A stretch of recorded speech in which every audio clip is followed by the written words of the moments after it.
Hi guys, this is Ella again, and this is our third video.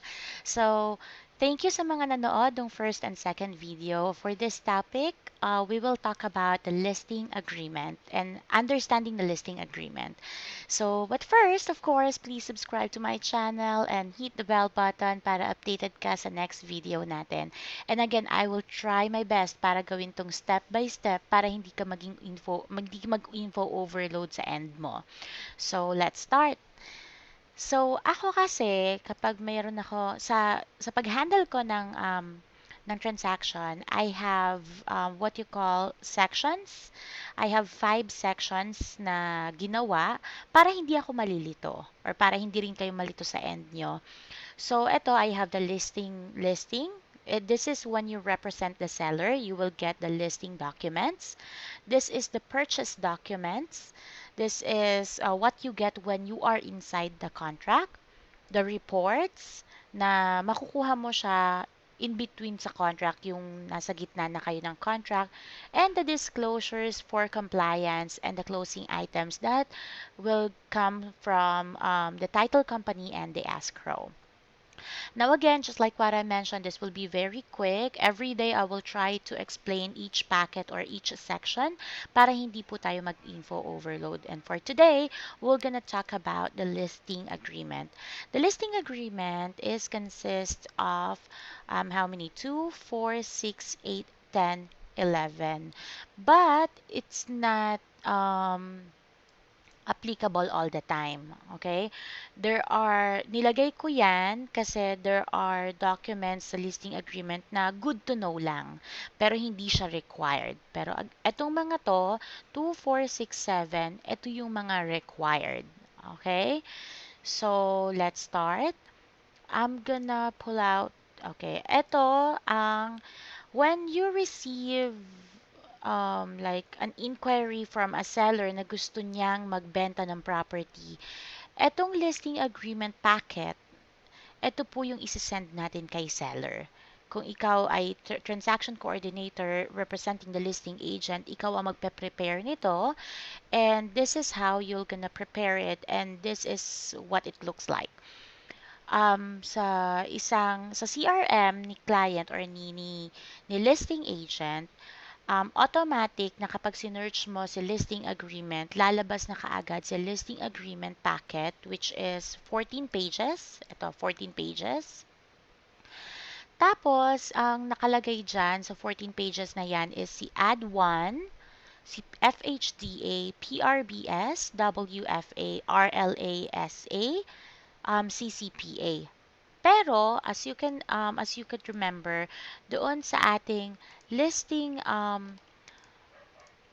list na pinakita ko, eto, 'di ba sabi ko may 11 dyan na documents. Pero again, hindi lahat applicable. Meron lang dyan good to know. Yung listing with SA, ito po ay ang RLASA. Okay? RLASA, siya yung number 1. Etong mga to, acronym na lang po ito. Ito ang mga names niya. Listing with SA, lagi silang magkadikit. Ang listing agreement ay sa number, okay. So, sa number, ito po siya, number or page 7. Okay? Pero again, this packet or this checklist is only applicable for California market or Pacific market, Pacific time, anywhere in Pacific time, applicable po itong checklist na binibigay ko sa inyo. After the California checklist, I will also discuss the Connecticut checklist para may idea rin kayo sa ibang estate kasi iba-ibang states, iba rin pong checklist. So, for this one, kaya siya nakakategorize ng iba AD1 dito, tapos dito number 1 sa listing with SA. It's because dito hierarchy ng pinaka-importante or yung mga needs talaga. Dito naman, um, naka-categorize siya or naka-list down siya based on kung paano siya nakaayos sa CRM ng mga clients. Kasi itong CRM ng mga clients, automated siya, provided ng CAR forms. What is a CAR forms? CAR forms are coming from the California Association of Realtors. Ito po ay license. So, walang ibang parang ito lang yung i-recognize ni compliance department ng government. Walang iba kung ito lang pong mga to na may logo ng CAR. And again, yung mga CAR or CRMs ng mga client natin na nagpo-provide ng CAR forms are regulated by the CAR department. So, AD is yung AD, this one AD, page 1, 2, 3, 4, FHDA. Lagay natin page 1, 2. Ito, page 3, 4. This one is page 6. This one is page 7. This one is page 8. Tama ba? Page 8. 7, 6, 7. Oh, I'm sorry. Anong mali ko? 6, 3, 4. Oh, 5. Okay, 5 to. 6, and then 7 to, ito po kasi yan, RLASA. Baan natin siya. Okay. Tapos ito si page 14. 14. I'm sorry, page 7 to 13. Okay. So, ito po ay ang makikita nyo sa listing agreement packet. Pero si AD1, si FHDA, si PRBS, si WFA, at si CCPA, sila lang po yung pinapapirmahan sa mga seller. Pinapipirmahan sa seller, pero makikita nyo na meron diyaang meron kayong makikita na buyer space na signature. Ignore it for now kasi ito rin pong listing agreement na to or si FHDA, si PRBS, si WFA at si CCPA, sila lamang po yung pinoprovide sa buyer kapag may contract na. So again, um, ipoprovide natin kay buyer ay si FHDA, si PRBS, si WFA, at si CCPA lang po. Kasi yan yung mga may space or may slot for buyer signature. And then, si AD1, kaya may AD1 kasi si AD1 ay kay listing agent lamang po or kay listing packet lamang po. So, importante na alam natin kung ano yung ipoprovide lang natin or kung ano lang yung pwedeng makita ni buyer side at kung ano lang yung pwedeng makita or pwedeng magstay lang kay listing side. Okay? So, kay listing side, importante na si AD1 at si RLASA ay hindi makikita ni buyer's agent or ni buyer side. Okay? Ngayon, itong si FHDA, PRBS, WFA, and CCPA, this will be provided um, on the buyers or the purchase packet or purchase section, purchase agreements. Okay? So, ito, papipirmahan lang natin siya kasi kailangan siya sa compliance ng listing agreement. Kasi aside from being compliant sa buong sale, kailangan bago mo siya ibenta, maging compliant muna siya. Or else, magkakaroon ng penalty si agent na hindi compliant yung magiging listing niya. Okidok? So, Again, ito, AD1, FHD, APR, BS, WFA, and CCPA are only good to know na ito po ay for signature lang. Kung ang ating at tanging i-review ng transaction coordinator is the listing agreement. Because with listing agreement, dito nakapaloob kung ano ang magiging percentage ni buyer at ni seller pagdating sa commission. Okay? So, ang importante, tuturuan ko po kayo ngayon kung paano natin hihimay-himayin ang pagbasa ng listing agreement. Okay? So, let's start. Ito, date prepared. Sorry. Date prepared. Hold on. Gawin natin. Sorry, hindi kasi ako magaling sa mga edit-edit, kaya hindi po ako nag-e-edit ng video. Date prepared, ito ay kung kailan mo ipinasa itong listing agreement kay seller. Okay? Exclusive right to sell, dito ang pangalan ni seller. Dito sa hereby, dito po ang pangalan ni broker. If makalimutan mo naman, meron naman siya sa gilid na nire-remind ka kung kaninong slot nakalaan yung space prior dun sa, yung space prior dun sa name na to. Dito sa, kung ano yung para sa yung space. Tapos, beginning date, ito po ay kung kailan magsisimulang makita ng mga tao or maging active ang ating listing. Okay? So, ito naman po ay kung kailan matatapos yung listing.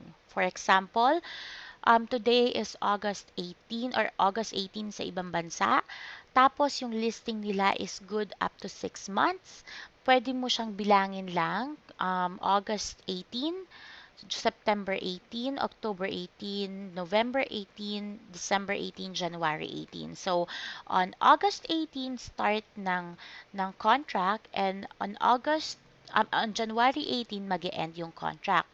But I have to remind you na ang ilalagay nyo po dito sa beginning of contract is kung kailan nyo masusunod na ilalabas siya sa market.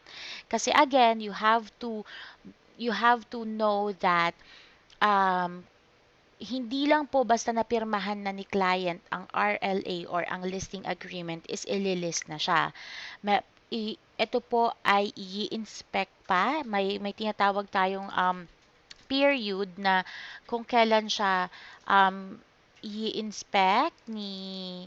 Ito po yung mga ilalagay ko dito kung ano yung mga need pa na gawin ni listing agent, yung to-do ni listing agent bago niya i-list yung property. Okay? So, yung mga to-do niya or yung mga need niyang gawin, una is kailangan niya pa pong mag-send ng um, parang comparables, uh, comps kung tawagin, or comparables. Iko-compare niya yung market kung ano ba yung mga bentahan sa area ngayon kung anong bentahan dun sa area na ibebenta niya, kung ano yung presyo.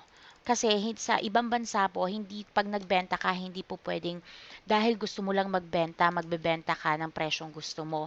Kailangan compliant siya sa presyo ng market. At the same time, kailangan i-inspect ni listing agent yung property kasi baka naman yung property na ibebenta is maraming masyadong gagawin.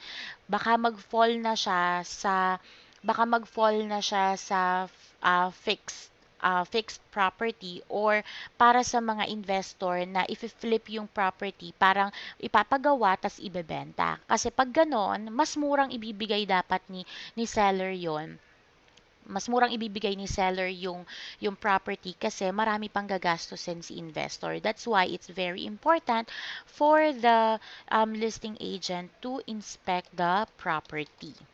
Okay? And lastly, kailangan pong mag-agree. Siyempre, isesend ni listing agent yung price proposal dito kay seller based sa comps at based sa inspection ng property, um, kung mag-a-agree si seller kay listing agent sa price, that's the only time that the seller will send the listing agreement. Okay? Pero kailangan, hindi pa doon nagtatapos. Si listing agreement, pag nag-agree na sila na pirmahan to, mag-a-agree sila sa date kung kailan ililist ni agent si property. Bibigyan siya ng at least 1 week up to 2 weeks, depende sa kung ano yung kailangan ipagawa. Kasi minsan, may mga agent na gusto nila presentable yung property. Kung ano yung mga kaya namang ipagawa on set, say for example, gustong ipagawa ni listing agent yung um, say yung pintuan, yung mga doorknobs, yung bintana, or even yung sa garahe nila, kapag pwede naman yun mapagawa at kaya naman ni seller ipagawa iyon, bibigyan siya ni agent ng up to 1 month na palugit para mapagawa yon. Kung talagang decidido si seller na ibenta yung property. But again, if the property is, mapapamahal pa si seller at masyadong maraming gagawin sa property, ito ay magfo-fall sa fixed or flip property wherein hindi na siya gagastos, ang magagastos na is si investor or si buyer. So, sa mas murang halaga yon. And if yun ang mapagkasunduan nila, no need for any repairs, that's the time na pwede siyang i-list after 1 week. Bakit may palugit? Kasi magkakaroon pa po ng photoshoot. Yung photoshoot, pwedeng si agent na yung gumawa, kung magaling siyang kumuha ng picture, pwede rin naman po itong ipagawa sa mga photographer. Pero again, that's another payment para kay seller kasi iyon ay papaluwalan lang ni listing agent pero at the end of the contract, babayaran po yun lahat ni seller kung ano yung mga ginastos ni listing agent. So that's it. That's why we have to make sure that the date that we're gonna be putting in here on the start date is the date that you will be putting it active in the market. And kailangan po masunod yung contract. Kailangan masunod ko ano yung date of start at saka yung end date kasi kasama yun sa compliance. Tapos ito yung property address. Dito po ang property address yan. Itong parcel number na tinatawag, lahat ng property sa ibang bansa, meron silang unique ID na tinatawag na Assessor's Parcel Number or APN number. This is very important to make sure that the property that you are selling na na-indicate dito sa listing agreement is the same property that is registered in the title companies or in the government. Okay? Tapos, listing price, ito, importante na isusulat po siya by word, tapos dito by word, tapos dito naman, isusulat siya by numbers na. Ito, by digits. Yan. Para malalaman kung magtatali si word kay dollars or kay digits. Okay? Tapos dito sa listing terms, ilalagay dito kung good for ilang buwan lang yung listing, kung may mga terms ba na as is, ibebenta yung property, no more repairs, or willing ba si seller na gumastos up to say $3,000 to $10,000 para sa pagpapagawa ng property within the contract. So, diyan po nakalagay yung mga listing terms. Ngayon, this is very important. Itong 3% na nakalagay nito, ito po, nilagay ko lang dyan as a sample, okay? Pero depende pa rin sa pag-uusap ni listing agent at ni seller kung ano po yung pag-uusapan nila na percentage na mapupunta na ibibigay ni seller sa pagbebentahan ng property. Yes, si seller lamang po ang gagastos ng buong commission na makukuha ni buyer's agent at ni listing agent. That's why this is very important na nakalagay dito kung ilang percent yung willing siyang ibigay.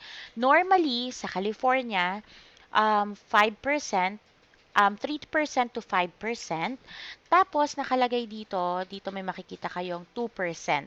Itong 2% po na ito ay ang percentage na mapupunta kay buyer's agent. Okay? Not kay listing agent, kay buyer's agent. Ngayon, kung ano ang um,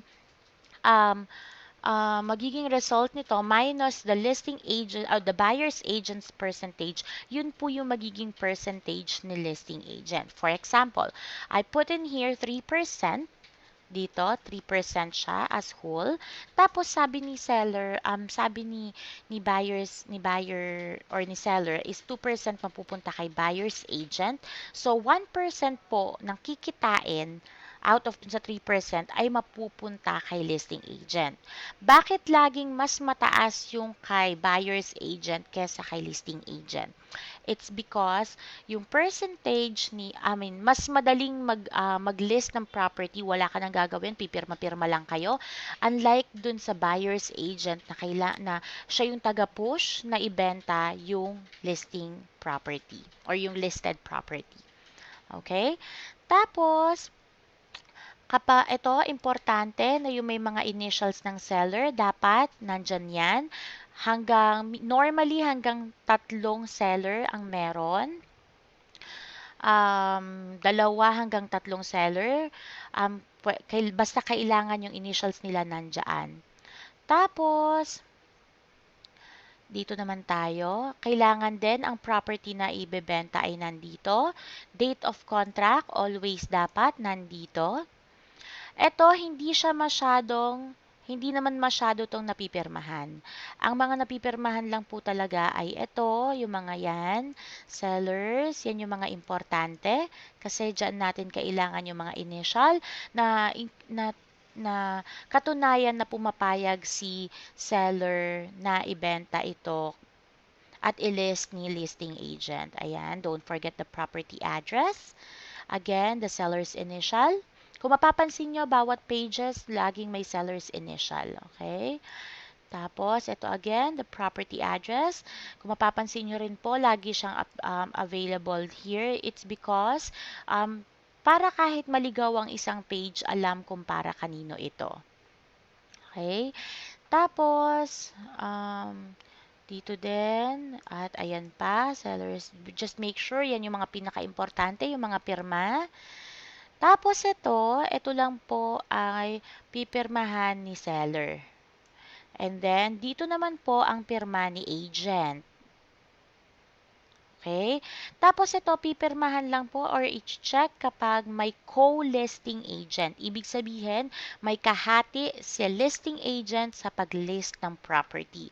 Because there are times na may mga agent na hindi sila licensed para mag-list ng property. So, ang gagawin nila, dun sa broker nila, magpapalist sila. Kung sino yung license na kakilala nila na mag-list ng property, na makikishare lang sila doon. Dahil gagamitin niya yung license ni listing agent, yun po ay magiging kahati lamang niya sa kung anong percentage. So, kung 1% yung sinabi ko kanina, magiging 0.50 or 50-50 sila sa 1% na pag-aagrihan or makukuha nila at the end of the contract.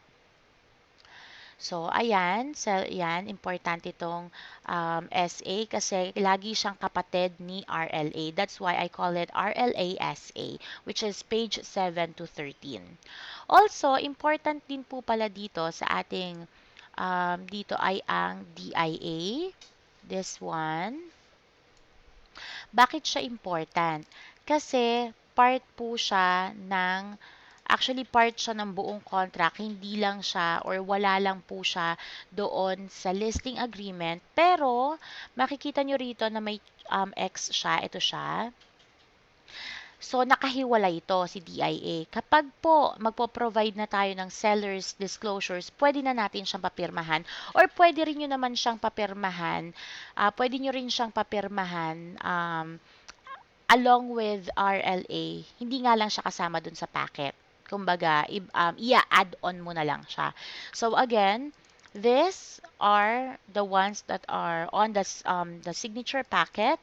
Pero ang mga required lang or this is the required one. So, ito yon. Gawin natin to. Ayan. These are the required ones. Ayan. Okay.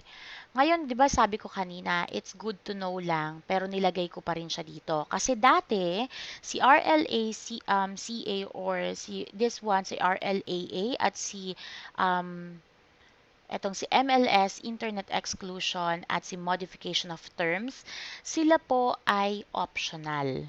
Si RLAAA ay pinrovide lamang po within the period na naka-up yung compliance nila for coronavirus or COVID-19.